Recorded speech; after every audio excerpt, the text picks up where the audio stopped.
mbokk yi asalaamaaleykum amat mbégte ci Sud FM seen rajo di ànd ak yéen ci seen émission pencum Senelec tey jii ñu fas yéene ci dellusiwaat wéyal lépp loo xam ne xeetu ngëneel la xeetu ponk xeetu laaj ak lu mu mënte doon laaj ñu daal di koy nag firi faram fànce ko ànd ceeg ñenn ci agent yu Senelec tey jii nag ñu daal di koy rek jagleel li nga xam ne mooy màggalu Touba rawatina ndax liggéey bu yaatu bu fa daal di nag war di am ñu ciy dalal suñu ñaari gan yu yëngu ci secteur googu nekk ca Senelec ku jëkk ci di Moustapha Dieye Moustapha ñu ngi lay nuyu. ñu ngi lay nuyu bu baax Alaaji Adama. ñu ngi lay ziar bu baax a baax a baax. di nuyu kilifa kër gi. ak bépp liggéeykat bu nekk ci kër gi. waaye tamit di feddali sunu jaal ci seen kilifa gi fi bàyyeekoo. Alaaji Babacar Touré. di woon ku ñu ràññee ci seen liggéey ak ci àdduna bi yëpp. waaye tamit di nuyu bépp auditeur rawatina auditeuru Touba di ko tàmbalee ci sëriñ Mountakha Mbacké yàlla na ko yàlla may wér ak gudd fan di ñaan yàlla lépp lu mun nal yàlla na ko yàggale jàmm ak salaam ñu ngi nuyu ñëpp asalaamaaleykum wa rahmatullah. ok jaajëfal ko ki ñu dalal ci wet gi nekkatul gan ci kër gi Pape Saer Lo jaar na fi di directeur clientèle régulière Pape Saer yooyu it ñu ngi lay nuyu di la dalal di la bàyyi nga nuyu ko auditeurs yi. bisimilah rahmaani rahiim alhamdulilah sëñ Adama ñu ngi lay nuyu di la ziar. di la dolli ziar. di ziar aussi seen auditeurs yi yu Sud FM yëpp. di ziar waa Sénégal yëpp di ziar waa Touba di ñaan événement bi ñu dëgmal yàlla eggale ko jàmm comme ni mu daan amee. def ko mu nekk ay xéewal kese. ñu ngi nuyu waa Senelec yëpp commencé ci directeur général monsieur Pape Mademba Bitèye ak autorités yi nekk ci réew mi yëpp di ñaan jàmm ci réew mi di fas yéene dellu si nag waxtaanaat ak clients yi ak ñi nga xam ni ñëpp daal ñoo soxla courant bi ci àddina bi waaye tey dañ cee jublu waxtaan ak ñoom ci taxawaay bi nga xam ni moom la Senelec am jëme ko ci màggal gi ñu jëm donc loolu moom xam naa ni Moustapha moom la ñuy bàyyi moom mu dérouler du ñàkk nag ñuy intervenir au fur et à mesure. d'accord kon mu ngoog ni mu ko waxee dalal leen suñu ñaari invité yooyu le Moustapha Dieye ak kii di Pape Saer Lo Moustapha kon ñu daal di jublu ci laaj bu njëkk bi mooy ci événement yu ni mel dañuy nemmeeku ne dafay am lu mu laaj ndax fourniture électricité bi dina yokk ak yeneen ci ay événement yu fay am yuy laaj fourniture électricité bi mu nekk en continu ci loolu la ñuy laaj ci grand magal de Touba li nga xam ne mooy matuwaay yi ngeen teg. bu ko defee lépp lu aju ci màggal gu jaar yoon ci liggéey bi ñu leen dénk ngeen amal ko matuwaay yooyu ndax jël ngeen ko ba mu mat. jërëjëf sëñ Adama comme ni ko Pape Saer waxee màggal dafa nekk événement bu nga xam ni dafa nekk événement bu mag a mag a mag bu nga xam ne day dajale ay doomu aadama ki taalibe yu bare dafay laaj chaque at ñu tam taxawaay bu am màcc ayib pour mën a jël tous les problèmes yi nga xam dañuy posé wu boo xoolee daaw am na taxawaay bu ñu defoon. waaye bañ ca pare rek le directeur général Pape Mademba Bitèye dafa ne nañ gën a taxawaat du ñu xaar ba màggal gi ñëwaat ñu doog a jóg da ngay daal di tàmbali léegi saytu la fa nekk su ko defee ngeen xam la ngeen di taxawee balaa màggalu déwén gi ñëw loolu ci la équipe bi taxawoon. envoyé fa ay équipe technique ñu ngar-ngàpp Touba xool ko càmbar ko. ba indi programme bu bees tàq teg ko. programme boobu ni nga ko waxee li ci gën a am solo ci d'abord mooy la maintenance. parce que boo amee liggéey bu nga xam ni wala ay installation yu nga xam def nga leen. am na solo li am solo gën a am solo mooy mu bañ a yàqu. ndax sof ak sos bokkul. sof mooy li nga fekk da nga xam ne mu nekk ba nekk balaa nga koy bàyyi mu yàqu da nga koy toppatoo ba nga xam ni defaraat du ca am. loolu moo doon première mission bi nga xam ne équipe dafa dem donc boo xoolee courant bi ni mu tëddee ñetti fànn la dafa am une partie bu nga xam ne moom la ñuy wax mu haute tension. benn partie bu ñuy wax moyenne tension ak partie bu ñuy wax basse tension mooy dugg ci kër yi ak gox-goxaat yi yooyu yëpp def nañ ci ay maintenance boo xoolee Touba benn poste bu mag moo koy alimenté mooy poste Touba.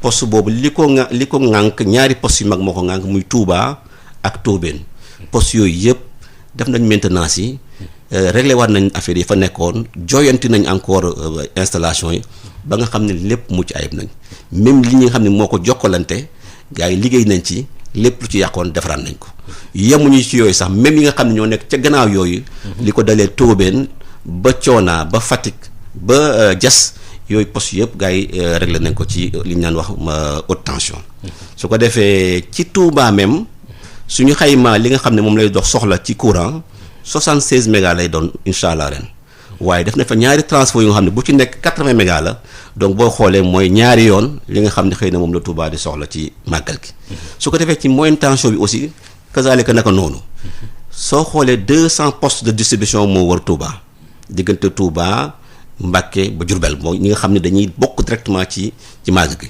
210 postes yooyu yëpp équipe yi dugg nañ fa xoolaat la fa nekk transfo yi nga xam ne dañoo yaakaar ni du mën a jàll dindi nañ leen remplacer na ak yeneen transformateur li ñi nga xam tamit dafa duggoon ci àll bi def nañ élégage yi xëccaat ba mu teng defaraat fil yi lépp luy connexion gars yi defaraat nañ ko ba nga xam ni fi ñu toll ni am nañ yaakaar ni incha allahu rabbi bu fekkee ni lu dul incident yàlla mën nañ def màggal bu xam ne day ànd mucc ayib kazalika ko aussi li ñuy wax BT parce que boo indee courant bi ba ci poste bi il faut nga xëcc ay fil mu dugg ci kër yi yooyu mooy alimenter kër yi mais yooyu itam souvent day faral di am ay problème muy poto yu damm fii li nga xam ne dañuy dagg oto yi jaar di dagg lonk fii li yooyu itam dañ koy reprendre koñ par koñ moo tax dañoo ubbi woon benn liste wax képp ku nga xam ne sax gis nga poto bu dëng wala bu damm na nga fexe ba jottali ko et loolu presque jot nañ ci lu ëpp ay 300 poto ba remplacer nañ yëpp ba fi ñu toll ñu ngi xaarandi rek ku ñu indiwaat beneen poto bu damm ñu mën ko remplacer ba nga xam daal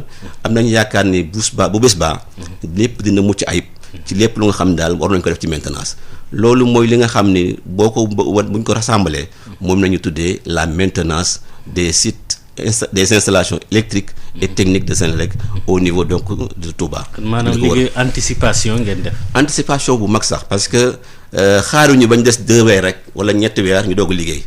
bi ñu màggal gi passé rek dañoo dem xool saytu fépp fu am problème ñu bind ko tënk ko ci këyit jébbal ko monsieur le directeur général mu jox ci ay ndigal ñu taxawee ko te loolu li ma lay wax nii dinañ ñëwaat ci installation yu bees yi mais lii mooy li nga xam ne amoon na fa ñu war ko defaraat ba mu ñoŋ ñu doog indi leneen donc anticipation bu def nañ ko moom bien avant léegi ñu ngi ci beneen phase bu nga xam ne mooy installation yu bees yi. waaw ci loolu ba tey ñu gis ne période yu mel ni màggal dafay am dëkkuwaay yu bari yuy soxla am courant parce que dañ koy soog a sañ ci yu mel noonu ñooñu ci seen wàllu demande war a jot courant ni mu gën a gaawee avant événement bi est-ce que loolu aussi prendre ngeen ci compte.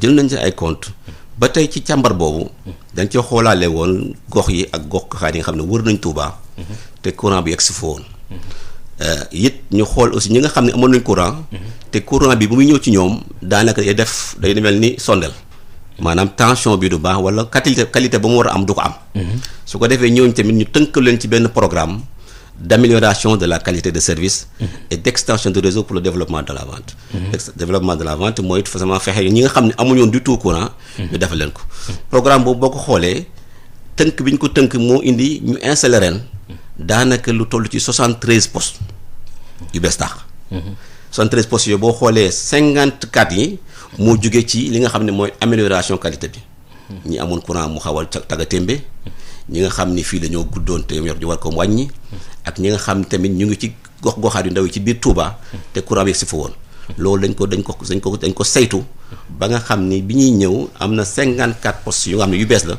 ànd nag ak 200 kilomètres de réseau basse tension pour gën a yeggaat encore ci population yi xëy na nag daanu dajut suuf dina am xëy na ñu des te it chaque année rek incha allah yàlla may ñu doole ñu gën a yokkaat li suñu mébét mooy li mébét tout simplement président de la république mooy l'accès universel à l'électricité ba nga xam ne fépp fu nit nekk fépp fu doomu aadama nekk ci biir Sénégal rawatina biir Touba nga am courant balaa 2024 waaye ñun bëgg nañ balaa boobu incha allahu rabbi courant bi yegg fépp parce que fu nga xam ni courant bi dañ koy laaj te dañ ko laajee dañuy fay ñun dañuy sawar ci dem di jox leen courant bi donc tey mën naa ni 73 postes moom nañuy installé biir Touba ren bokkul ak dara yu daaw yi parce que daaw ñu ngi woon ci 24 ren ñu ngi ci 73 daaw ñu ngi woon ci 80 kilomètres de BT ren ñu ngi ci 200 kilomètres de réseau BT yooyu boo ko xaymaa mooy indi li nga xam ne mooy yokk courant bi non seulement ci biir Touba mais ci gox-goxaan yi nga xam ne ñoo wër Touba ba nga xam ni vraiment am nañ yaakaar ni duñu ñëpp ñooy am courant waaye li ëpp ci doomu aadama yi ci taalibe bi. waaw surtout ñooñu nga xam ne du ñu am courant est-ce que am na matuwaay ngir au moment màggal gi ñu taxawu leen benn instant ñu am ko le temps que màggal gi jeex bu ko defee ñu soog a dellu si seen problème. waaw bu ñu sañoon def ko waaye techniquement. day poser problème parce que mooy da ngay indi peut-être def groupe fu nekk. te loolu xëy na du jàppandi fi ñu toll nii. li nga xam ni moom nañu def mooy bu ñu à part ces postes là. xëy na postes yi nga xam ne ñoo gën a sensible ci biir Touba. ñu indi fa ay groupe tege leen ba nga xam ne bu amee benn incident. ñaanuñu ko yàlla te dem nañu ay at a ngi nii amuñu ko. ñu def fa ay groupe mais gox-goxaat yi nga xam ne ñoom ñu ngi amaguñ courant. incha allah ñun duñu arrêté bu ñu parewaatee aussi màggal gi bu neexee borom bi dañuy tàmbalaat beneen programme tëgg ko jëmale tout simplement màggul déwén. balaa ñu yeggaat ci màggal ñu am leneen lu ñu defaat def naa ne bu ñu nii ñu def tii bu ñu ko defee 76 73 yu dakkul. balaa muy yàgg lool képp ku nga xam ne yaa ngi yeewu biir Touba am naa yaakaar di nga am courant incha allah. Pape Saer loolu lan nga ci mën a yokk ñuy laajaale itam bu fekkente ne matuwaay yooyu jël nañu ko yow mi yore wàllu nag clientèle régulière ñoom ñi nga xam ne sur le coup ñoom dañuy faral am yu ñuy laaj ay jafe-jafe yu ñuy laaj ñu intervenir ndax loolu itam sóoraale ngeen ko sur le terrain. waaw li ma ciy dolli mooy xam nga li ñuy def nii yëpp finalité bi mooy li ki ñu ci jublu mooy client bi. waaw poste yu mag yeeg ligne yeeg réseau beeg yëpp kenn lañ ci viser muy client bi ba nekk ci cat la mu mën ci jariñu ba mën a jumtukaay googu muy courant nga xam ne mënul ñàkk. mu mën ko utiliser comme ni mu ko bëggee. 73 postes de transformation mooy postes yi nekk ci koñ yi poste courant yi boo xoolee poste bu nekk mën naa attan. lu jege 2000 clients. 1500 ba 2000 clients. loolu boo ko fulee ci 73 yi daanaka am yaa ngi ci téeméeri. junni nit yoo xam ni war nañoo mën a ak ñeent fukk yoo xam ni mën nañoo am ci courant bi maanaam poste yooyu àtt na leen. maintenant poste yi dafa am ay lignes yu ciy jóge di dem. lignes yooyu aussi dañoo am limite mënuñoo dem ci longueur yu jéggi normalement 800 mètres. ci ligne doy na bu fekkee da ngaa bëgg am qualité bi mu la doon wax. nga xam ni boo taalee sa lampe mu tàkk normal nga taal sa climatiseur mu tàkk normal nga yore sa micro-ondes wala lépp loo mën a yore boo ko ci taalee mu normal. loolu dafa am ay conditions yoo xam ni ci la réseau bi war a nekk. ba loolu matale. boo ko weesoo rek yaa ngi commencé wàññi sa qualité de service. loolu moo tax ci périphérie bi. dana am toujours ay quelques clients yoo xam ni du ñu leen mën a jote ndax Touba mooy dëkk bi nga xam ni màggaayu dëkk bi dafa jiitu lépp loo xam ni mën nañ koo nas ci ay installation tey jii. lii ñu def ni 73 postes yi. ak 200 et quelques kilomètres de ligne. feeg déwén daanaka da nga naan defoo dara. Touba moo mel noonu. loolu ma xéewal la koo xam ne xëy na dañ ciy sant yàlla rek am sax xëy na dañ ciy sant yàlla. sant ci Serigne Touba. mi nga xam ni moo sanc dëkk boobu. nit ñi di fa dem.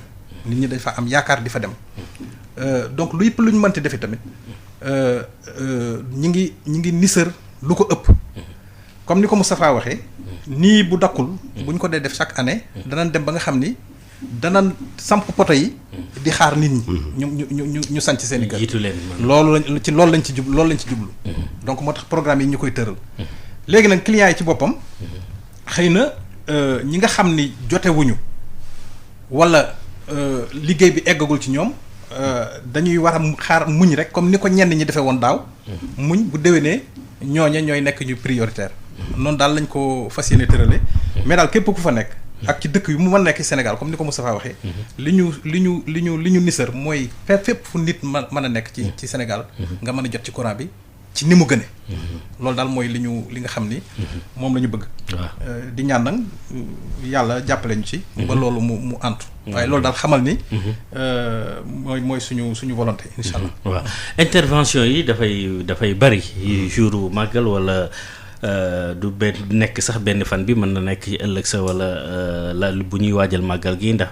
dafay bari nit ndax séddale ngeen ay équipes yoo xam ne lu xew rek mën nañu intervenir ba saafara ko mu bañ a am incidence ci événement bi waaw jërëjëf Adama wax nga laaj bu am solo parce que su ñu defee installation yi yëpp def maintenance yi yëpp def poste yu bees yi nga xam ne bu ñu ko xaymaa presque mën na 5 milliards ak lu topp. te pareeguñu. 5 milliards ak lu topp te pareeguñu. def ay groupe pour bañ benn incident am. finalité bi mooy bis ba nga xam ne mooy bés Sëriñ Tuubaa bi. dara bañ am mu indi ayib. loolu nag pour mu am parce que dañu bëri nit gu nga xam ni déplacement yi day jafe. moo tax ren dañuy féddali li ñu defoon daaw yokk ko. ndax dañoo bëgg ci biir Touba dañ ko séddale ay zone bu nekk ñu indi fa équipe bu nga xam ni dafay nekk à demeure. à partir de dimanche. jëm ba àllarba. su ko defee ñooñu problème boo mën a am. ci gox boobu. soo leen ko mënee wax xayrun soo mënee wootee aussi ci numéro vert bi nga xam ne lancé nañ ko muy le 814. 14 14. wala boog le numéro bi nga xam ne moom la ñëpp gën a xam muy 867. 66 66. su ko defee numéro boo ci mën a woote. ñun équipe bi nga xam ne mooy coordonné intervention yi. dina mën a woote ki nga xam ne moo la gën a jege. équipe bi la gën a jege mu ñëw intervenir. mais 190 personnes nañ mobilisé ci biir Touba. ñooy saytu màggal gi bisu dimanche ba àllarba mais loolu li ñuy ñaan population bi rek mooy. ñu xam ne Senelec mu ngi seen wet. amul kenn ku mu jox benn autorisation wala benn autorité nga mën a intervenir au nom de Senelec. Senelec du laaj dërëm ci intervention. Senelec du wax ni tey boo ma deful joxul lii du moo la defal lii. c'est un service public déjà mën naa ne déjà payé. maintenance daf ñu war. donc ñun ñoo ko war a def. donc li ñu ñaan population bi rek mooy bu ñu jaaxlee. bu ñu sonn ci lenn. fu ñu nekk ci biir Touba bu ñu amee panne bu mu mën a doon am nañ yaakaar ni du bari. nañ ko woote ci numéro yooyu. wala bu ñu seetloo tuuti rek fi nga xam ne fa nañ nekk dinañ fa gis équipe Senelec bañ nañ ko sax ba duñu leen jox oto dañ leen jox ay moto. ndax mu gën a gaaw déplacement yi ci biir. donc loolu am na solo bu nga xam ne bu ñu defee li ñu def yépp ba pare ci jour J bi mu am ñu nga xam ne tamit dégg nga maam ñu sant Sarr. wala ñu sant Thiam nekk ci def naka su dul noonu. nañ xam ni Senelec waxul kenn mu intervenir fenn ci turam. Senelec am na ay imam ñu sol tenue am effigie Senelec fas yéene liggéey boobu te duñ ci tàyyi. donc maa ngi ñaan ñëpp daal ku nga xam daal. am nga benn problème. wooteel ci numéro yooyu. muy 800 00 14 14.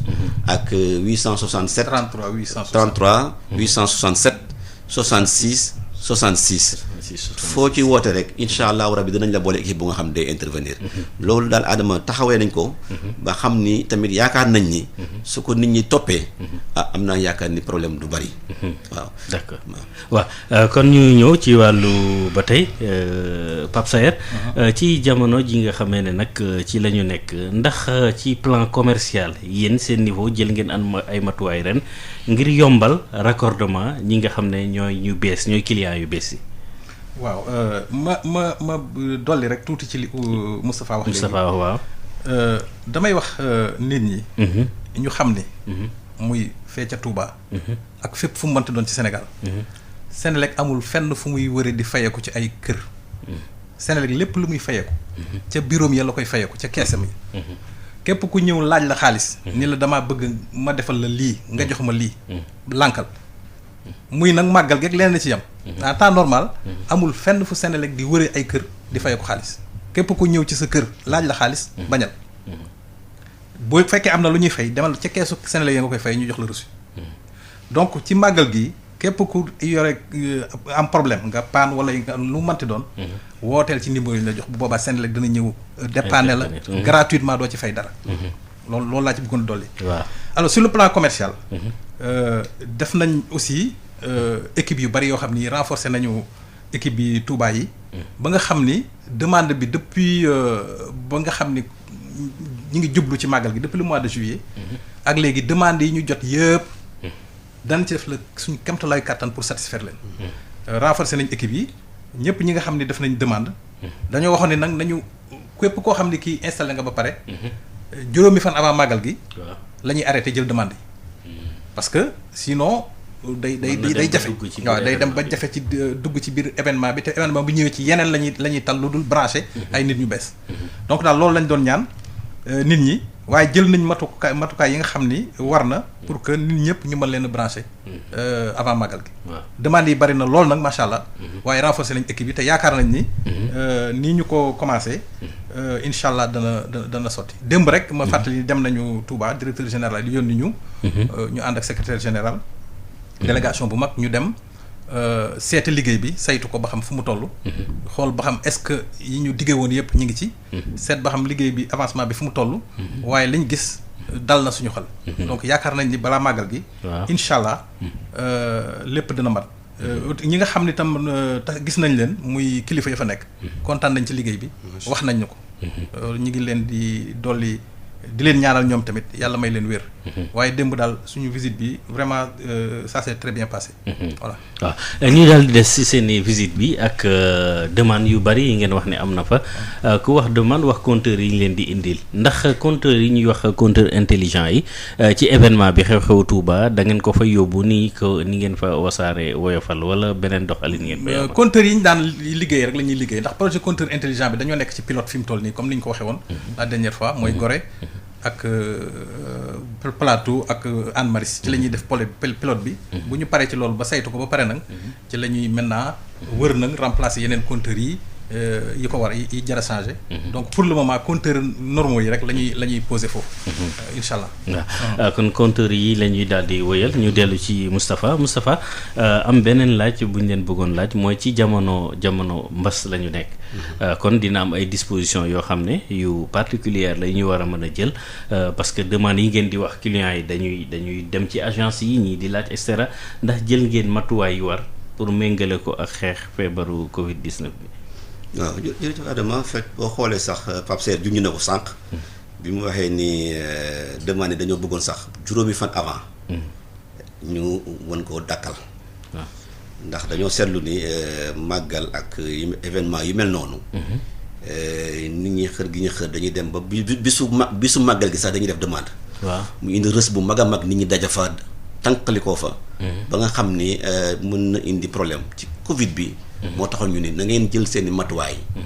ba nga xam ni au plus tard 5 jours ngeen def seen demande. loolu moo doon bokkoon na ci mesures yi nga xam ni dañ ko tëraloon. pour xeex Covid bi. ndax Covid bi. benn mesure bi nga xam ne bokk na ci gën solo mooy éviter rassemblement. donc ñu éviter rassemblement ci agence yëpp ça loolu mooy première mesure bi. donc tous les travaux ak lépp ku koy def demande na nga ñëw avant 5 jours 5 jours dañuy commencer ñun tamit un tout petit peu lever le pied pour bañ a am ci rassemblement au niveau des agences. bi ci topp effectivement ñu jël fekk aussi ba nga xam ni ñaari agence moo doon dox bi Touba. moo doon nekk aussi site d'hébergement site d'accueil et site d'orientation. ren dañ ko ful ñu indiwaat yeneen ñaar Mbàkke daawul nekk site bu nga xam dañ ko daan boole ren site la ñu indaat beneen site bu nga xam ne moom la ñu tuddee jannatu bu nga xam ne dina am tey ñeenti sites yu nga xam ne au lieu de 2 au départ 4 sites yu nga xam ni fexe nañ ba yooyu nekk en place ba nga xam ne nit ñi daan dajaloo ci Daaru Xuddoos wala Daaru Marnaan léegi mën nañ dem au moins dans jannatu mu nekk 3 sites dans Touba et un site au niveau de Mbacké pour bañ rek nit ñi di rassembler wu ci jours yi. bi ci topp mooy agent yi nga xam ne ñun sax suñuy agent yi nga xam dañuy intervenir ku ci nekk jox nañ la ay matuwaay yu mat daf la jox la kit sanitaire bu nga xam ne yow booy ñëw di nga am matuwaay yu mat sëpp pour respecter les gestes barrières.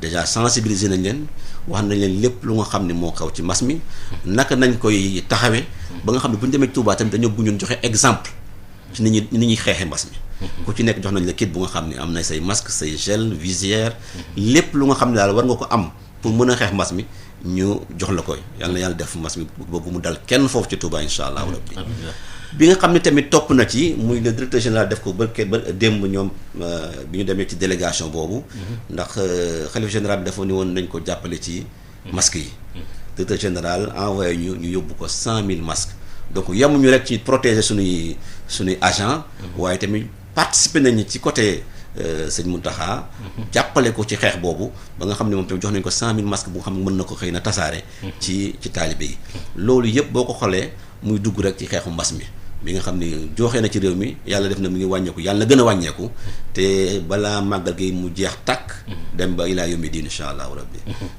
waaw matuwaay yi kon Pape Saer lan nga si mën a yokk ci. waaw xanaa dolli ci ni am na aussi ay lanterne yoo xam ni am na ñu ko sàkk woon.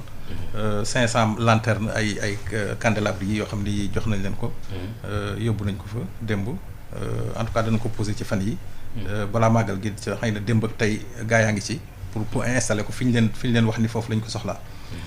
ci équipe dépannage yi rek laay ñëw wax ni ci dépannage réseau bi nga xam ni branchement bu dagg courant bu ñëwul yooyu am nañ fukki équipe ak ñett comme ni mu ko waxee dañ ko def ay pàcc def ko ay zone bu nekk am na équipe bu fa nekk.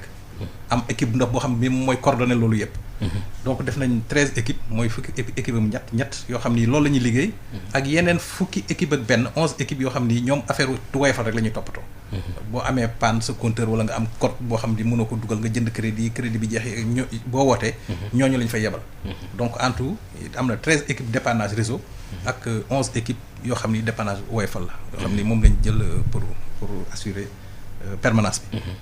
waaw jamono ji nag ak forte affluence bi faral di am Touba dañuy nemmeeku ne seen réseau dafay bari agression yi ci del di am léeg-léeg ay fil yu dagg xëy na ci suuf si sorewul wala yu mel noonu est-ce que disposition technique yi ak yeneen matuwaay anticiper ngeen ci ngir mën a résoudre loolu à temps.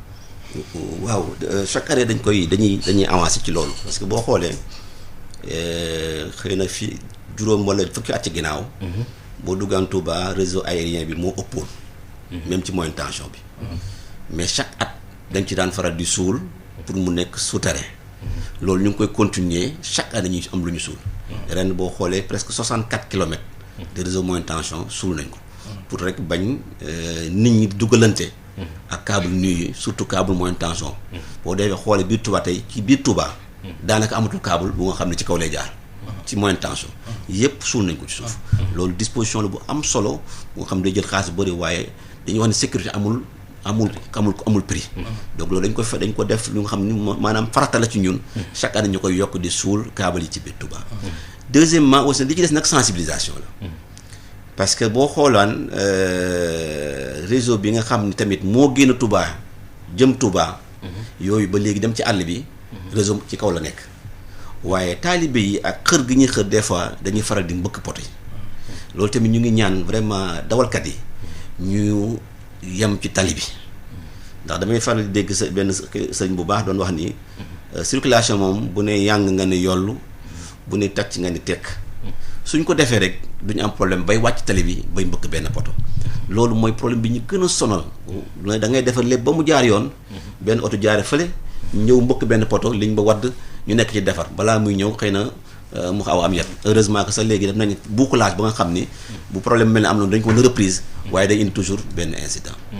leneen li mooy aussi wax population yi ñu éviter di liggéey ci suufu ligne ndax lépp looy def ci suufu ligne mën nga fàtte ni am na lu lekk sa kaw nga yëkkati lu xaw a kawe mu laal ko su ko laal tamit day indi ci jayee bu xam ni mar détail mën na indi lu nekk mais aussi ñuy éviter di gas te Senelec yëgut te loolu tamit ñu ngi ciy invité suñu mbokk waa Touba ca kanam xëy na ñu ngi def liggéey bu am solo biir Touba waaye ñu ñuy def des fois aussi ñu ne ay gàllankoor ci li ñuy gas parce que des fois dañuy gas ba laal câble yi ñu suuloon ñun pour wut sécurité ñu fekk leen ci suuf gas ko am ca ay tolof du seen coobare xëy na tayuñu ko waaye bu ñuy gas rek nañu wax Senelec dañoo bëgg gas bërëb sàngam ñu ñëw assister leen wax leen fii am na câble wala amul câble su amee câble naka nañ koy gasee ba nga xam ni benn jéye du ci am loolu tamit dañ koy wax ñëpp nag ñoo xam ñooy intervenir biir Touba parce que bu jëmee màggal intervention yi day bëri ñiy liggéey dañuy bëri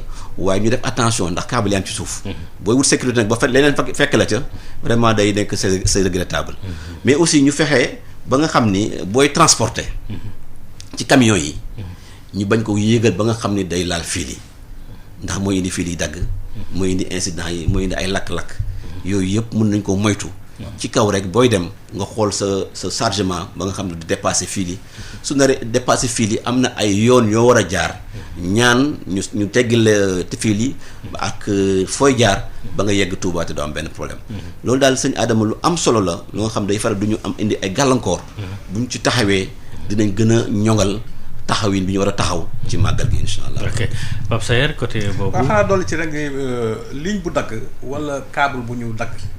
bu fekkoon day yem ca foofa rek du problème waaye day indi déclenchement mën ngaa dagg benn câble mu couper réseau Touba bi yëpp. arrivé nañu plusieurs fois boo xam ne bii sax xëy na sax defewuñ ko biir Touba mais ci yoon wi jëm Touba la ñu mbëkk poto. ligne ba dagg indi déclenchement ci Touba nit ñi nag duñ xam loolu lu ko waral. fekk accident moo ko indi. mais comme ni ko Moustapha waxee rek. nit ñi ñi ngi leen di ñaan ñu def ndànk ci yoon yi. ñi ngi ñaan aussi ñi nga xam ne ñi ngi liggéey di gas. fexe nañ ba li nga xam ni moo nekk ci biir corniche bi. lépp c'est au centre de Touba. câble aérien moyenne tension amatu fa. lépp suul nañ ko ci suuf. léegi nag bu ñu ko suulee ñi nga xam ne dañuy gas liggéey bu am solo la ñuy def moom. waaye dañ ci war a déggoo surtout ci partie yi nga xam ne fa la ligne ba jaar. bu ñu koy gas ñu wax ñu ko ñu wax waa Senelec ñu ñëw fa xool ba xam. est-ce que fii câble bi jaar na ci suuf. wala déet bu boobaa bu fa jaarul ñu bàyyi leen ñu gas mais bu fa jaaree aussi ñu sécuriser leen au moment où ñuy gas ñu ñëw assister leen. parce que man gis naa ci sax ay photo yoo xam ni. man bi ma gis damaa tiit ndax gis naa ci ay photo yoo xam ni ñi ngi ko photo. xale yaa ngi jàpp câble yi di ko déplacer. te câble yooyu 30 000 volts ci nekk. 30 000 volts moom bu la laalee moom fa nga yem. donc loolu il faut que nit ñi bàyyi ci xel ñu jàpp leen ci bu baax la. bi ci des Pape Laye mën nañu ubbi antenne bi 33 841 22 33 bu dee bitim réew biir réew mi 33 88 628 98 98 lu mooy ñi nga xam ne mooy conducteurs yi ñuy dawal borom camion yi yëpp ngi ñaax nga leen pèlerins yi ndax am ngeen message boo xam ne moom nga leen di jagleel. li leen di ñaanal leen màggalu jàmm ak salaam. dem ak jàmm fekk fa jàmm ñëw ak jàmm. waaye tamit ñu leen di ñaan rek ñu nekk seen partenaire. partenaire ñu jël ko ne ci ligne bi ba pare allo salaamaaleykum. waaleykum salaam wa rahmatulah. sëñ bi. Oustaz Adama Ndione. maa ngi lay ziar. Alioune Fall seen xarit. Alioune Fall ñu ngi lay nuyu. ñu ngi rafetlu émission bi. mën nañu am sa numéro Alioune. waaw. jëlal 77. waaw.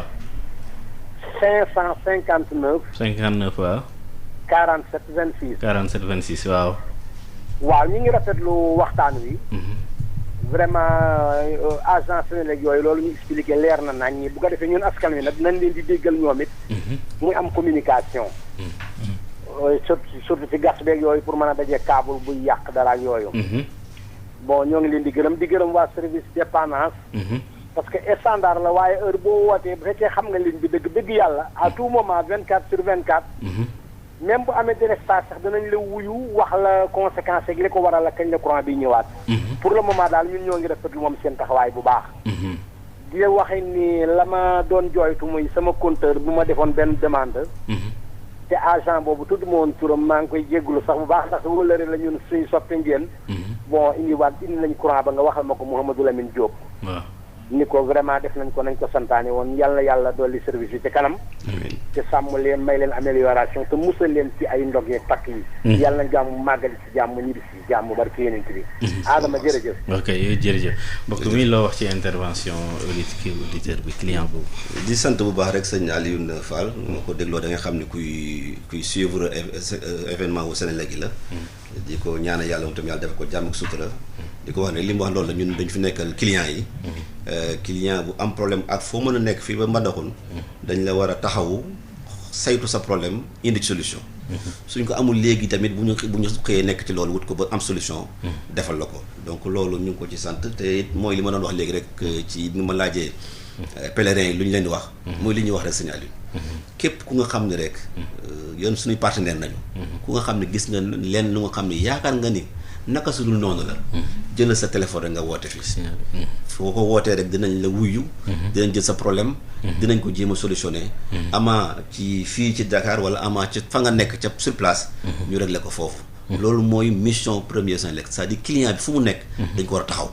loolu xam naa ni sa dina ci dellusiwaat sur le plan commercial. mais mooy sunu sabab numéro 1. ndax client boo ko joxee courant bu noppi bàyyi ko courant mu dem. mun na indi yeneen problème yoo xam ne doo ko mën a maîtriser ci après. donc nag il faut ñu leen déglu. il faut ñu saytu seen problème. il faut que dañ naan problème nit boo ko xeebalee rek xeebal nga ko àddunaam yëpp. donc lu ñu la wax rek. nañu taxaw loolu daal mooy sunu liggéey. waaw ñu ngi koy ñaan tamit pèlerins yi yëpp nag. incha allah ok yow mi yore wàllu clientèle régulière boo déggee ku woote par exemple def. témoignage yu mel ni yow lan la lay def am na ku ne ci ligne bi nee na ñu jël ko allo ñoom ñooy priorité allo. allo asalaamaaleykum waaleykum salaam waaw. Oustaz Adama. waaw. Ibou Ngone Mbengue yëmbal. Ibou Ngone ñu ngi lay nuyu waa. ñoo ngi leen di fay bu baax di rafetlu émission bi. waaw yëkkatil kàddu yi nga jox ma numéro bi. ma ne ñoo ngi leen di nuyu bu baax di rafetlu émission bi. ñu ngi lay fay waa. di nuyu sa gan yooyu. ok. wax dëgg yàlla li ñu wax leer na nañ. ñoo ngi koy bàyyi xel bu baax a baax. di sàmmonteeg. nee nañ nga jox leen sa numéro. waaw 77. 961. 961 waaw. 61 10. 61 10 merci waaw. waaw kañ xanaa doon rafetlu émission bi rek. doon leen laaj nag ñaare dama gis comme bu ay màggal amee wala gàmmu. ñu indi seen loolu mel ni ay groupe mel ni ay conteneur pour ñu ne dañ koy doolelee pour courant bi. gën a doy ci dëkk ba. ma bëggoon a xam loolu naka lañ koy defee ñoom ba mën a jokkalante ci courant dëkk ba daal ndax daf may xaw a jaaxal ndax ñaare dama koy romb daal. muy riir. waaw ñu ne loolu pour courant bi mën a doy ci dëkk bi. dooleel courant bi waaw. ma leen doon laaj loolu nag naka la ñuy fexee ba jokkalante ba courant bi mën a doy. bu ko defee ñoo ngi rafetlu émission bu baax a baax di nuyu waa Sud FM bi. jërëjëf ok mu nga kon moo loolu mooy laajam Moustapha defe naa mën nga ci indi tontu laata ñuy delluwaat ci Pape Saer te mooy rek seen matériel yooyu ngeen yóbbu samp ko ca buntu dëkk ba wala ca barab ba naka ngeen koy utiliser ba mu dooleel courant nee na loolu daal moo leen dem ci boobu. waaw jërëjëf maa ngi koy sant bu baax ci intervention bi di rafetlu par exemple kàddu yi. waaw xam nga dañuy wax ni jël nañ matuwaay yëpp. mën naa ne sax mënoon na bañ a indi groupe. parce que ñun. yàlla def na am nañu réseau bu nga xam ne wóolu nañ ko te saytu nañ ko ba nga xam ni am nañu yàqin ni incha allahu rabbi yàlla dina def bu ñu am incident. waaye incident day bette. te it mën naa ñëw heure bu nekk. moo tax ñu xool sites yi nga xam ni vraiment mu ngi ci digg Touba wala boog yu sensible la. ñu ne ay groupe ay at gi nii ñu ngi indi groupe yi mais sax duñu tàkk. waaye ni muy doxee mooy soo jëlee par exemple poste bu mel ni Touba coupure. nekk ci digg Touba. ñu xëy mu am benn problème. bu nga xam ni bu ndaw la mu tax courant bi tàggatem bi duñ fa nekk naa dañuy xaar équipe bi mu ñëw rapidement régler loolu problème boobu mën na jël ay minutes fi saase groupe boobu nga xam ni mën naa jël groupe poste ba mu dendal moom nañuy taal mu jëlaat clients yi nekkoon foofu yëpp en attendant gars yi de intervenir. d'accord ñu teg loxo foofu jël ki ne ci ligne bi allo. allo waaw. allo. allo waaw ñu ngi lay dégg. Maodo Faye. waaw. Adama. allo.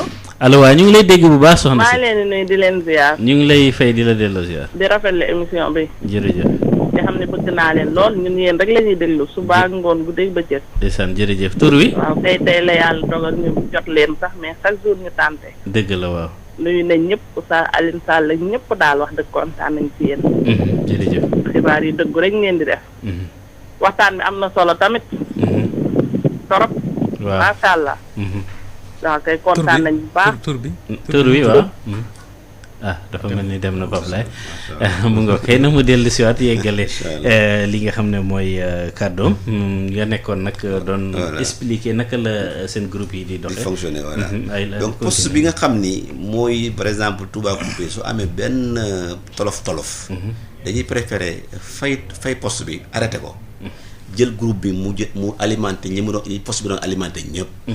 ba nga xam ni bu intervention bi di ñëw dañu mën a liggéey à l'aise réparer li ñuy réparer ba mu mucc ayib ñu doog a dellusiwaat client yi ci poste bi groupe bi toogaat di xaar loolu la ñuy tuddee groupe de secours day secourir comme roue de secours la rek bu amee problème daal ñu jël ko su problème bi jeexee ñu delluwaat fi ñu nekkoon effectivement ok Pape Saer ok jërëjëf Moustapha xëy na ma dellu si rek sur le plan commercial ki ni nga ko laaj léegi waaw fi mu toll ni dañoo toll ci dolli agence yi nga xam ni ñoo nekk biir Touba Moustapha junjoon na ko léegi amoon na agence ba fa jëkk mooy agence su Daaru Marnaan mooy agence bu gën a mag waaye ubbi woon nañ depuis 2008 agence su Daaru Khoudoss mi ngi doon fonctionner waaye agence la boo xam ne bii agence secondaire la woon léegi def nañ ko agence principale ndax principale bi mooy tax mu am jumtukaay yi mu war a am yëpp organisation bu mat sëkk boo xam ne bii dana ko permettre mu mën a régler problème yëpp yi nga xam ni moom la ay client am ñi ngi doon ubbi nañ aussi fan yii agence su jànnatu mu ngi ci yoonu ci tali bi ci yoonu commissariat bi donc agence bu bees la pour boo xam ne bii danañ fa yóbbu nit ña fa war a nekk chef d'agence ba fa war a nekk et cetera ba nga xam ne agence boobu aussi danañ ko jox zone bi nga xam ni moom lay gérer mu koy doxal donc fii mu toll nii ñetti agence principale ñaga Touba ñu dolli ci Mbàkke nga xam ni moom i tamit agence dañ koy def agence au moins secondaire boo xam ne bii dana mën a permettre ci zone boobu mu nekk mu mën ko gérer léegi nag li ñu bëgg mooy dolli fa beneen agence muy mu nekk 4e agence principale boo xam ne bii ci zone u Ndaamaatu lañ koy def parce que Ndaamaatu am nañ fa bureau commercial. waaye ci zone boobu danañ fa wut site boo xam ne bii moom la ñuy def beneen 4e agence principale. loolu daal mooy li nga xam ne moom la ñu directeur général sant. te incha allah danañ ci taxaw pour que agence yooyu matale. feeg màggal gale ñuy ñëw. ñu màggal gi bu passé en tout cas ci la ñuy nekk. damay wax rek ni Moustapha mi xam na bu baax li muy wax ndax nekkoon na délégué régional. centre ouest. dirigé na lu bon ñaar wala ñetti. màggal yoo xam ni moom moo ko yor woon ci loxoom. man mii nekkoon naa chef d'agence Touba. diggante 2008 ak 2009. donc xam nañ bu baax la war ci doxal màggal gi. ndax li muy wax nii yëpp jànkonteel nañu ak moom. te ci loolu ñuy jànkonteel ci la ñuy natt. lan la ñu war a def pour lii amoon wala lii manqué woon mu mat. lii amoon mu bañ a amati. moo tax ñu am benn comité boo xam ne comité national de gestion des événements religieux CONAGER boo xam ne Sénégal moo ko fi jëkk am. depuis ay at nag. nga xam ne événements religieux yi am ci Sénégal yëpp. comité boobu moo leen di saytu. ce qui fait que màggal gii bu jeexee talaata la. àllarba ñu commencé waat liggéey bi jëm ci màggalu déwén gi incha allah. noonu lañ koy defee yi nga xam ne yëpp mesures yi nga xam ne wax nañ ko fi. poste yi ñu fa installé yëpp ñu ngi leen commencé saytu ba màggalu daaw ga passé.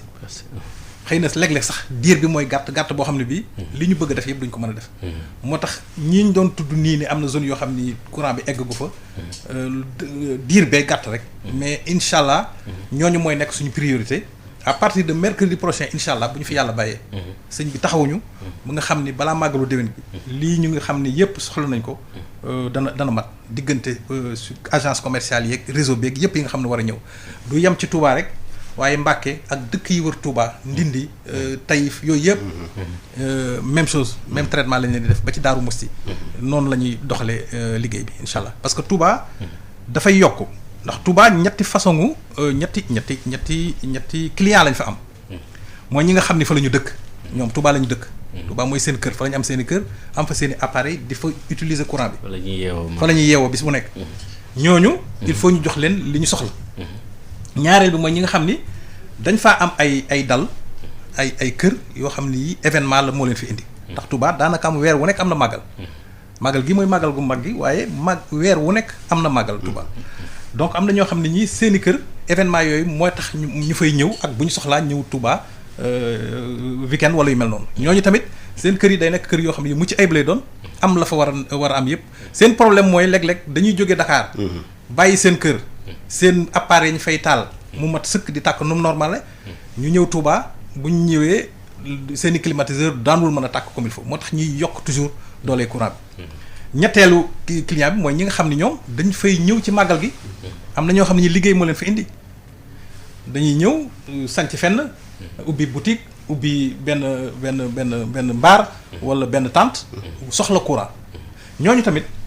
war nañ leen a indil courant bi bu mat ñooñu xëy na laaj ñaan bi ma leen di ñaan mooy ku ci soxla branchement provisoire nga teel ko exprimer waaye ñu ci bëree bëri dañuy bàyyi ba jour bi su màggal ki ñuy doog di ñëw ni damaa bëgg ñu xëccal ma fil donc yooyu yëpp ay difficulté la yoo xam ne yi war nañ ko jël en compte donc ñooñu daal mooy partie bi nga xam ne bu mujj bi nga xam ne maa ngi leen di ñaan ñu farlu ci demande courant bi ñu soxla muy ay branchement provisoire waaw 88 628 98 98 Pape Laye ñu fàttali numéro bi bitim réew 33 841 22 33 ñu woy ba tey ci seen émission pencum Senelec yaa ngi doon wax sànq ñi nga xam ne ñoom ñooy faral di naxee du dugg ci kër yi duñ leen bàyyi ndax wax nga sànq ñi nga xam ne dañuy sol seen uniforme mais ñooñu ñu koy def léeg-léeg dañuy sol uniforme mu am effigie Senelec yooyu yëpp aussi ndax veillé ngeen ci bàyyi ngeen ci xel ci événement màggal bi. waaw waaye na ci xel comme ni ko Seydou waxee léegi rek c'est-à-dire aujourd'hui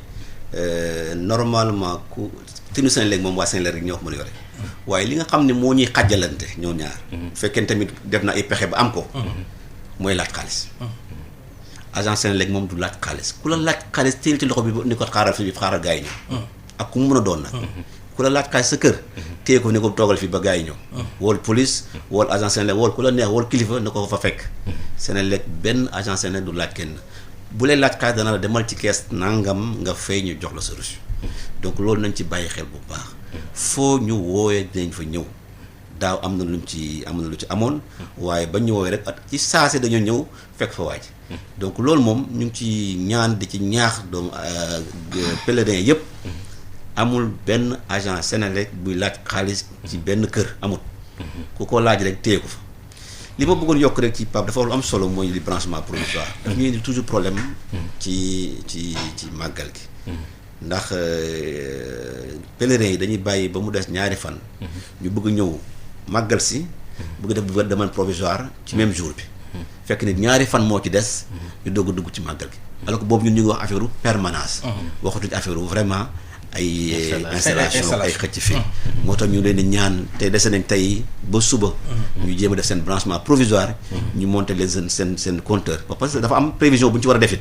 du ñu xëy rek tamit dem noonu ci àll bi noonu nañ ñun ñaan leen rek ñu dee la ñëw parce que fii ak dimanche bu dimanche vraiment dañuy arrêté yu bëri ci système bi dañuy jublu nag ci mbiru màggal gi incha allahu rabbi te allez-y waaw bu daan la nga jël waaw te it ba tey soo xoolee comme ni mu ko waxee léegi au niveau des agences yu bees yi comme jannatu am na comme daaru xudos am na comme tey daaru manaan fa mu nekkoon jugu fa wax dëgg yàlla yokk nañ fi nga xam ne fa nga mën a defee say demande bul sono sa bopp di xaar ba mu kii ngay doog di buuxante leen dañuy bañ buuxante ndax Covid bi donc du am donc fu mu ñëwee dañ koy arrêté donc nañ fagaru te jéem a dem ci loolu def ñaan ko incha allah.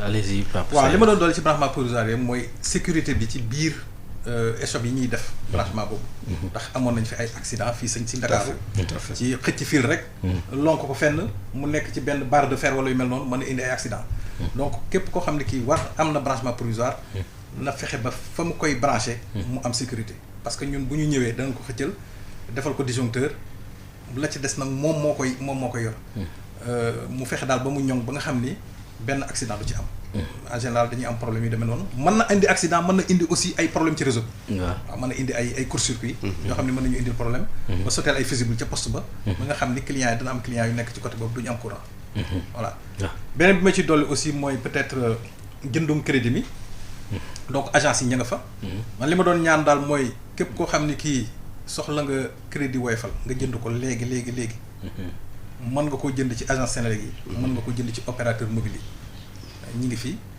ñëpp xam nañ leen du ma leen citer waaye kenn ku ci nekk ku yore sa téléphone yor ci crédit mën ngaa jënd sa crédit Woyofal chargé ko ci sa téléphone balaa affaire bi saturé parce que dana am fu muy toll ñëpp bëgg koo jëndandoo réseau yooyu ci boppam mooy saturé day jafe parce que arrivé nañu daaw arrivé nañu ci yeneen jamono ci yeneen mbir yoo xam ni jënd crédit jafe woon na donc loolu maa ngi ñaax clients yi ñu góorgóorlu ci ku ci soxla crédit téléphone crédit Woyofal mu jënd ko léegi balaa màggal gi ñëw ci loolu tuuti ñu taxaw mooy ci wàllu facture yi nga wax wala ñiy recharger ñi nga xam ne dañoo yor facture support papier ndax bu ngeen jóg génnee ci màggal gi seen facture du salé bu ñu xamee ne ci période tàngoor lay tombe utilisation courant bi daanaka c'est toute la journée toute la nuit loolu est-ce que bu ñu ci génnee facture bi du yëkkati ko lu mën a nekk la nag ça dépend ci nit ñi ni ñuy utiliser courant bi rek parce que appareil moom facture moom na nga koy lakkee rek noonu lay génnee bu génnee tamit duñ mën lu dul relever ko facturer la laaj la nga fay ko loolu moom ci nit ñi la ajuwul ci Senelec waaw ñi nga xam ne dañoo am branchement provisoire ñooñu lan la ñuy fay branchement provisoire moom forfait la da nga naan damaa soxla ñaata ampère nga ñëw am na barème boo xam ne bii moom ngay fay ñu indil la loolu natt nañ ci la mu war a tollool ci facture au préalable loolu nga koy fay à l'avance boo fayee dana laaj benn caution boobu nag 20 000 francs la bu fekkee bu monophasé la 40 000 francs bu fekkee triphasé bu ñu paree ba dindi suñu matériel nga ñëw ñu delloo la sa caution parce que lu ci bëri disjoncteur yooyu nit ñi dañ koy yóbbaale voilà dañ leen di poser le disjoncteur ñuy ñibbi boobu lépp yóbbaale loolu la ñuy bañ voilà waaw Moustapha xanaa yokk ci rek ci toujours par rapport ak clients yi nga xam ni ci conseil yi xam nga da ngay am kër Touba daanaka kenn du fa nekk année bi yëpp buy fonctionner lampe yi ñoo fay fonctionner xëy na ak tuuti benn frigo mais bu ñu ñëw màggal dañuy indi ñu ci ba dañuy indi appareil yu bees ñëw installé indi clim yu bees ñëw installé malheureusement bu ñu demee ba ci jour bi ñu tàllandoo yëpp fekk ni yow la nga laajoon Senelec la nga war la woon ak Senelec la Senelec ba doon joxoon maintenant dépassé nga ko de loin muy disjoncté ci biir kër gi su ko defee ñooñu des fois ñooy woote naan normal courant bi ñëwul ak baaxul fekk ni yow problème bi yaa koy indi sa biir kër dañ la joxoon 957 watts mais dépassé nga ko des fois 2 ba 3 fois mais disjoncteur dañ ko calibré woon ci loola. su ko dépassé day coupé. ñu leen ñaan tamit bu fekkee da ngeen indi ay compteurs yu ay éléments yu bees. bul hésiter demal Senelec nga leen dama bëgg def augmentation de puissance. ñu yokkal la doole sa courant su ko defee doo am benn mucc ayib. moo gën nga xaar ba jour J. sa yëpp di fay. doo am climatisation doo am lu sedd. te nag màggal sans lu sedd ak la climatiseur des fois day xaw problème surtout ci moment yi ñu toll. loolu tamit ñu ci ñaax clients yi. ñu bàyyi ci xel bu baax a baax. Pape Saer am na laaj xëy na ci laaj yu mujj yi lay bokk bu fekkee amul auditeur ci ligne bi ñu fàttali buum bi 38 33 841 22 33 bu dee bitim réew la biir réew mi 88 628 98 98 mooy wàllu installation yu bees yi ngeen xam ne da ngeen koy def. ndax da ngeen am ay équipe yoo xam ne ñoo chargé wu wàllu sécurité bi ñuy veiller ci sécurité loolu wala da ngeen koy bàyyi noonu rek bu ñu leen signalé dara ngeen soog a def intervention. waaw xam nga boo seetloo wax naa la sànq am nañ 73 postes yu bees. fekki 210 postes ya fa nekkoon. xanaa donc presque muy 300 postes. ak 200 kilomètres yu bees 200 kilomètres boo ko xaymaa rek déjà day fekk presque 5000 poteaux. yu ñu mobiliser ren 5000 poteaux. yu nga xam ni jëlee nañ ko Dakar yóbbu Touba. donc bu ñu bëggeen poteau bu nekk wala poste bu nekk ñu teg fa agent. dafay xaw a complexe c'est impossible. li ñu mën mooy fexe ba nga xam ni am nañu yaakaar du am benn problème waaye dinañ am ay postes yu nga xam ne moom lañu tuddee ay postes stratégiques. yu nga xam ni dafa wër dafa ŋànk Touba. ñu teg fa ay éléments yoo xam ne ñoom ñooy surveiller. ñooñu fa ñu nekk c'est stratégique. dinañ mën a ñoom xool ci seen kanam ak seen ginnaaw postes yi fa nekk. ñu leen di bàyyi xel. mais éléments yi nga xam tamit comme ni ko Pape Saer waxee léegi ñu ngi ci biir Touba. te ku ci nekk am ko sa zone booy nekk di dox. ñooñu tamit bépp lu nga xam ne gis nañ ko ci biir gox boobu. ñoom ñu intervenir rapidement. su leen ëppee doole nag ñu doog wax équipe BT bi wala équipe MT bi. mu ñëw intervenir parce que 3 niveaux de dépannage lañu am. am nañ dépannage bu nga xam ni c'est dépannage woyofal. ki nga xam ne dafa nekk ci këram compteur am problème wala. connecteur ba charge ba am problème yooyu. kooku da koy ñëw rapidement régler ko ci biir kër gi. su fekkee dafa laaj réseau bi moo am problème équipe BT bi doog a ñëw intervenir. su équipe BT bi mënut a intervenir parce que xëy na laal na poste bi wala ligne MT yi nag. am na ñaari équipe yu mag yu nga xam ni ñoom dañoo am ay grue am nañ ay taxawaay yu mag a mag a mag ñoom ñoo doog ñëw intervenir. donc échelon yooyu dañ koy topp ba même haute tension ba. am nañ fa tamit ci poste bu nekk ñetti postes yi ngànk Touba yëpp fu ci nekk am nañ fa équipe boo nga xam ne ñoo toog ñoom di xaar. seen yàlla bu ñu leen utiliser waaye lépp lu am rek ñoom dañuy intervenir automatiquement. pour dire que vraiment jël nañu matuwaay yi. mais xëy na poste bu nekk ñu teg fa benn nit. wala poteau bu nekk ñu teg fa benn nit day xaw a jafe. loolu moom mënut a nekk sax parce que amul sax sens. mais li am sens mooy nga fexe rek ba nga xam ne poste yi ñoo gën a stratégique nga fekk am ñu fa nekk di xool lay am nu ñu koy intervenir incha allahu rabbi. ma dolli ci ni poste yooyu stratégie yi muy wax poste bu ci nekk. na muy doxee. ñu ngi koy saytu à distance. am na système bu ñuy permettre ñu xam charge ba nekk ci poste ba et cetera donc à tout moment xam nañ poste bi naka lay comporté woo. et ça c'est à distance. am na groupe boo xam ne bi ñoom ñoo yore loolu. à distance la ñuy suivre poste yooyu nga xam ne ay poste stratégique la. fu nekk def nañ fa jumtukaay bi nga xam ni dana mën a tax ñu superviser poste bi. à distance. am na lu ngeen daan faral di ñaxtu. pour dëggal ko rek. xam ren ji dafa nekk sax muy système bu bees moo tax. utiliser wuñ ko à 100%. moo tax ñu continuer di surveiller. mais am nañu yaakaar fekk déwén. système bi dina vraiment. taxaw huilé ba nga xam ni. xëy na sax dootu fa indi ay éléments yu nekk ci poste bi. parce que la fay am yëpp. dañ ko mën a gis. ou bien à reculer ci biir Touba wala Thiès wala même fii Dakar. ñuy xool dafa nekk lépp ba nga xam ni peut-être buy am da problème am dañu demee intervenir. mais dootul jarati. ñuy def ay nit ñu bëri. fu ngeen toll mën ngeen ko superviser. actuellement ñu ngi leen di gis. mais comme lu bees la superviser ak commande à distance. waaw superviser kese gis la fa nekk ba pare bu amee problème mën nañ ko couper à distance wala delloo. wala isoler partie. bu amee diggante ñaari poste yoo xam ni fa la problème bi nekk mën nañu isoler fii isoler fii. à distance waa Senelec léegi méngoo nañu jamono. non attends romb nañ foofu. parce que nit ki ñu doon defoo loolu lañ ko daan doyee. su problème amee ñu ne ko ubbil fii. tëjal fii. tëjal fii ubbil fii. xoolal ndax transport am na problème wala amul problème mais kooku du ñàkk liggéeyam. déedéet y a toujours quelque chose à faire. y a toujours Senelec chaque jour bu ñu xëyee lu bees di jàkkaarloog ñun. ñooñu dañ leen redéployer ci beneen affaire. ak ci intervention yi ak ci maintenance yi. ak créer lu bees. mais li nga xam ne dañ ko war a dépasser dem ci leneen. mënuñu continuer rek toujours di daw. effectivement waaw am na lu ngeen daan faral di ñaxtu mooy ñenn ci ay citoyens yu daan faral di jël seeni ay fil wala yenn objets yi ñu def ko genre ferraille di ko jaay yu mel noonu yooyu résoudre ngeen ko léegi amatul problème. waaw xam nga li ñu naan foo dem fekk fa ay brebis galeuses xam nga wàññeeku na bu baax gaa. parce que liñ ci daan jàkkoonteel mi ngi wàññeeku bu bari parce que yàlla def na man nekkoon naa APRO donc dañ doon jàkkoonteel lu bari. ci ñëw di sàcc ay câble di ko lakk ndax përëm wala yu demee noonu. waaye bi ñu ci commencé jàpp ak di leen tëj. vraiment yu bëri wàññeeku na ak doole.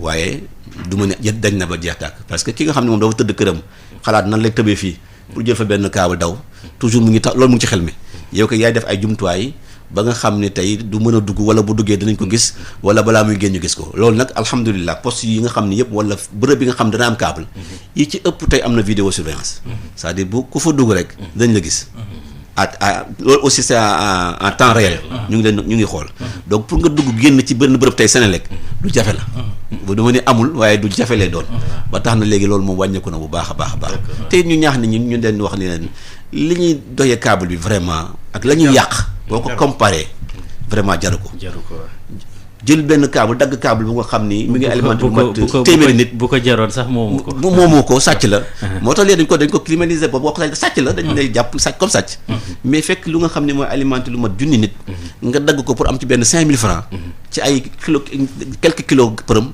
mais vraiment boo ko réfléchir da nga xam ne sax jaru ko donc loolu daal ñu ngi leen di gën a ñaax ñu bàyyi ci xel te bàyyi ko waaw kon ñu ngi ci njeextale émission bi xam naa Pape Saer ku ci ne rek ñu def tour de table ñu jox la message bu mujj bi nga xam ne moom ngay daal di lancer rawatina comme grand magal bi lañ ko daal di nag jagleel jëme ci clients yi ak bépp acteur boo xam ne daanaka mën na intervenir ci seen plan.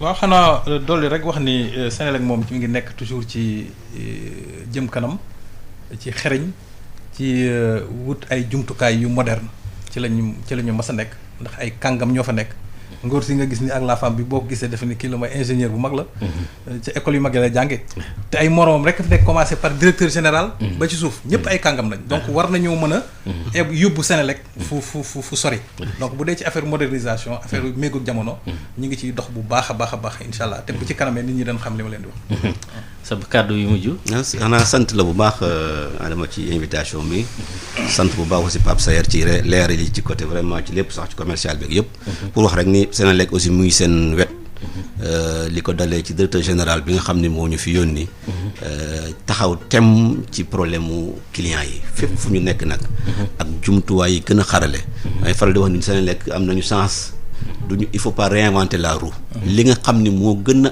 mucc ayib ci technologie ñun loolu la ñu dem jëli pour tegal ko suñu clients yi bokk na ca tey li ñuy wax compteur intelligent yi mi ngi ñëw tàmbali na dina dem fépp bokk na ci accès universel à l'électricité mi ngi ñëw dina dem fépp bokk na ci tam vraiment le client est le roi fu mu nekk dañ ko fay fekk diglu ko wàccoog moom jox ko gëddëm jox ko li muy laaj loolu daal mooy li nga xam ni tey rek di ñaan màggalu jàmm ak salaam yàlla yóbbu ñu ci jàmm ñu def ko ci jàmm dellu si ci jàmm di ñaan ñëpp ñu fay dem lu ñu fa ñaan yàlla na ko yàlla nangu bokk ca nag mbas mi nga xam ne lëmbee na réew mi ak àdduna yàlla jële ko fi ba ilaa yawmi diin jërëjëf merci jaajëfal leen bu baax a baax suñu ñaari invité yooyu nekkoon kii di Moustapha Dieye moom mooy directeur bi yore wàllu nag région yi lépp lu aju ci lëkkale gi moo ko yore waaye itam Pape Saer Lo mi nga xam ne nekkatul gan ci émission bi moom moo yore itam directeur bu clientèle régulière ak ponk yooyu ñu daal di nag jukki intervention ñii di clients yi itam fii la ñuy yem ak yéen di amat mbégte ci émission bi naka la daal di tëddee diggati leen daje fii ak ñaari ayu bés jaajëfal ki ñu àndaloon ci sottandikukaay bi di Papa Abdoulaye Dieye wax leen na rek ñu ngi leen di dikk daje ci beneen émission ci seen jotaay pencum Senelec jërë ngeen jëf.